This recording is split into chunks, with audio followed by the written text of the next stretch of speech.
Assalamualaikum warahmatullahi wabarakatuh. Seperti biasanya, perkenalkan nama saya Yalin Tridari, NPM 519144 dari kelas 4D PGSD. Baiklah, seperti minggu-minggu sebelumnya, hari ini saya akan menjelaskan materi mata kuliah telaah kurikulum, dan pada hari ini kita sampai pertemuan kelima. Adapun materinya itu tentang pengembangan kurikulum. Nah, di pengembangan kurikulum ini terdapat 2 poin yang hari ini akan kita bahas. Yang pertama, dasar pertimbangan kurikulum 2013, kemudian yang kedua, rasiologis pengembangan kurikulum 2013. Yang pertama, dasar pertimbangan kurikulum 2013. Kurikulum 2013 merupakan lanjutan dari kurikulum 2006 atau yang sering kita kenal dan sebut dengan KTSP. Nah, kurikulum 2013 ini mencakup sikap, kompetensi, dan keterampilan secara terpadu. Adapun dasar pertimbangan pemerintah melakukan pengembangan kurikulum 2013 adalah tantangan internal atau dari dalam. Tantangan internal ini mencakup 2 poin. Yang pertama itu tuntutan pendidikan Indonesia ini yang harus meliputi 8 standar nasional pendidikan. Nah, kemudian yang kedua, jumlah usia produktif di Indonesia ini terus bertambah. Nah, akan mencapai puncaknya pada tahun 2020 sampai tahun 2035. Berarti sekarang sudah mencapai puncaknya.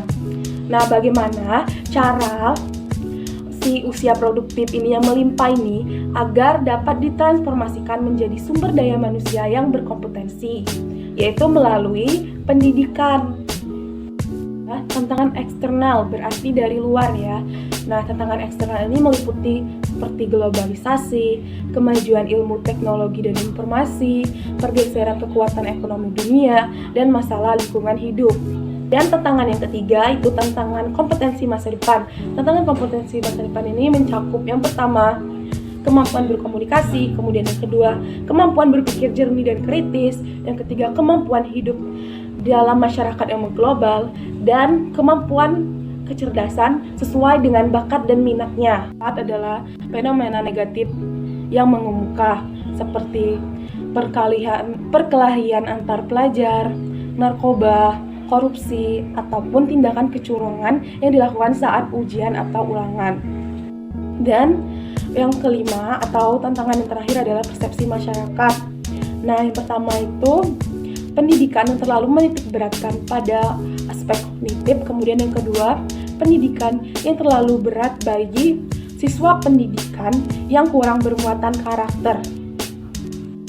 Alasan yang sudah disebutkan tadi, pemerintah juga mengkaji ulang kurikulum 2006 atau KTSP, dan dari kajian tersebut ditemukanlah berbagai permasalahan yang akan diperbaiki melalui pengembangan kurikulum 2013. Dan poin yang kedua adalah rasiologis pengembangan kurikulum 2013. Sama halnya dengan dasar pertimbangan kurikulum 2013 yang sudah disebutkan tadi, rasiologis pengembangan kurikulum 2013 ini juga meliputi tantangan eksternal dan tantangan internal yang harus dihadapinya.